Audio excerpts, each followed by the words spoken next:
পূর্ণিমা, জি। দেখো তোমাকে একটা সুন্দর ম্যাজিক দেখাবো। আমার এই হাতে কয়টা কয়েন দেখতে পাচ্ছ? 3টা। 3টা। আর এই হাতে কয়টা? 1টা। তাহলে এখানে কয়টা? 3টা। 3টা। আর এই হাতে আছে 1টা।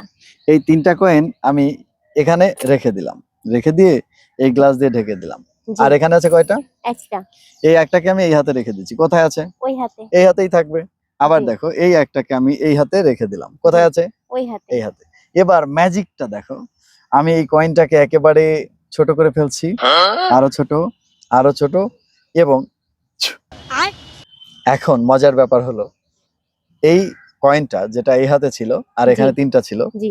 এই কয়েনটা এখানে চলে গেছে এবং এখানে 4টা হয়ে গেছে। একটু দেখো, এটা কিভাবে সম্ভব? দেখো কয়টা আছে।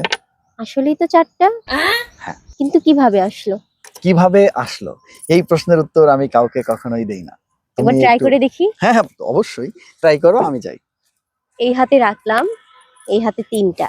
এই 3টা যদি এখানে রাখি, এখানে দিলাম। এই হাতের কয়েন এখানে, এটা ছোট করলাম, তো ছোট তো হয় না। তো ছোট হয় না কেন?